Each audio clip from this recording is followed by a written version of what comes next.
माँ जी आ गया खाना। अरे आज तो खाना बनाने में ज्यादा ही समय लगा दिया बहू। अब 12 तरीके के खाना बनाने में तो वक्त लगता ही है ना। बेटा ठीक बोलता है। कितना सारा खाना बनाना पड़ता है और ऊपर से बर्तन भी उतने ही ज्यादा हो जाते। ये तो हम दोनों बहुओं की मजबूरी है। मैं तो कहती हूँ ये काम भी जल्दी निपटा लेते हैं ताकि थोड़ा आराम करने का क्या होगा बहन। हमारा तो नसीब ही खोटा है जो ऐसा पेटू ससुराल मिला हमें। दोनों बहुएं ऐसे मौके की तलाश में रहती थी कि किसी दिन तो उन्हें खाना ना बनाना पड़े। छोटी बहू का नसीब अच्छा था। एक दिन तो मिला है, रसोई से थोड़े दिन की छुट्टी तो मिल जाएगी। मत, मैं नहीं रहूंगी तो कोई ना कोई रसोई में तुम्हारी मदद करने तो जरूर ही आ जाएगा। अब बड़ी बहू को सारा खाना अकेले ही बनाना पड़ता है।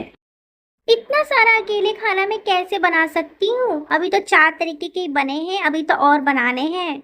ये कहते कहते बड़ी बहू 12 तरीके का खाना बना लेती है और ससुराल वालों को खिला देती है। जो जो आपने कहा था सासू माँ सब खाने बनाकर लाई हूँ। लौकी के कोफ्ते बनाए हैं ना। ये रहे माँ जी लौकी के कोफ्ते। दूसरे दिन बहू को ये काम पहाड़ जैसा लगता है। उसे देवरानी की बात याद आ जाती है। कोई ना कोई मदद करने तो तुम्हारा आ ही जाएगा। बड़ी बहू झट से किचन में से ये सब नहीं होगा, मैंने खाना वाना नहीं बनाया कभी, मुझसे नहीं होगा। फिर तो तुम मुझे रोज खाना बनाने को बोलोगी अपने साथ। नहीं नहीं, बस जब तक देवरानी जी नहीं आती जब तक ही मदद करनी है तुम्हें। ना भाभी ना, मुझसे कोई उम्मीद मत रखो, यहाँ से चली जाओ आप। मुझे बहुत तेज बुखार है आज। भाभी खाना ना बनाने के डर से बीमारी का बहाना बनाकर बैठ गई है। अब हम दोनों को ही काम करना पड़ेगा। खाना तो मैं बना लूंगी, चिंता तू क्यों करती है? तू बस थोड़ा बहुत मदद कर देना। मैं इतना ही मदद कर सकती हूँ माँ, मुझसे ज्यादा की उम्मीद भी मत रखना।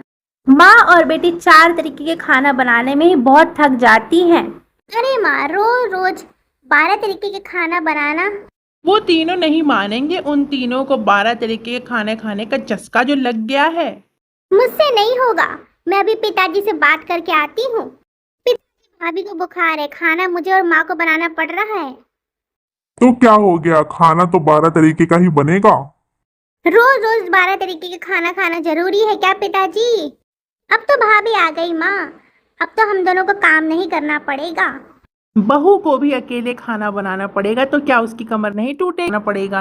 दूसरी बहू भी ज्यादा काम करने की वजह से बीमार पड़ जाती है। खाना कौन बनाएगा? दोनों बहुएं बीमार पड़ गई हैं। आप पढ़े लिखे होकर भी अपनी पत्नी पर ऐसे अत्याचार करते